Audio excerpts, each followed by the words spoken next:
Hi guys. So I'm going to start making the loaded baked potato soup that me and McKenna were talking about. So the first thing, of course, is to peel potatoes. And holy moly, it's a giant potato. So, potato peeler. Be careful. These things attack. It's terrible. So the first thing we do is, holy moly, I gotta figure out how to use this one, is we peel our potatoes. Then the next step, and I'll send you guys the recipe if you want it, after that is to dice them. I think personally that peeling and dicing the potatoes is the hardest part because it takes forever to sit there and cut potatoes. I'm sure there's a tool out there that does it for me, but there's nothing quite like getting them exactly the size you want them because you're eating the soup.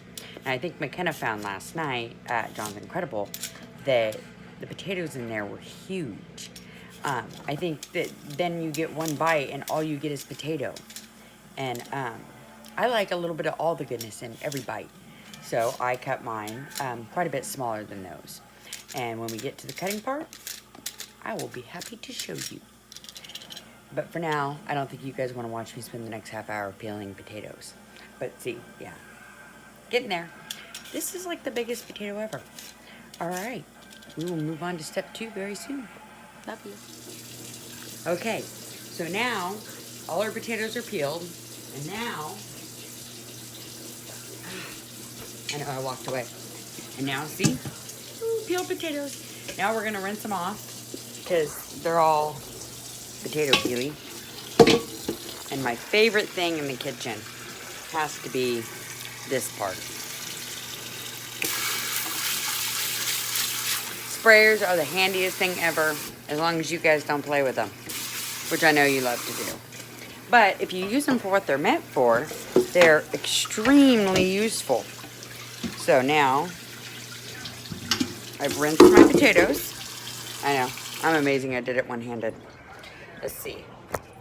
Hi, there we go. All right. So, now drain them. And we're going to take them right over here to the cutting board, which is the very hard part. So, let me show you. Actually, what I was doing was, part of the recipe calls for sauteing some chopped up onions. Since I know none of us really like big chunks of onions, I chopped them up really small. So I'm going to move those into my lovely copper pan. And now I'm just going to use the same. I feel like I'm on a cooking show. It's so fun. So, since these are giant potatoes, it's going to take a minute, but I want to show you how to do it. So, obviously, Mom's no professional, but most of us aren't. So, I always start by trying to, when I have a large potato, I want to get it into a size I can handle, because that one's way too big and I'll slice my finger off. So, I'm going to start by getting it smaller. So now these are much more manageable. It's nice little pieces.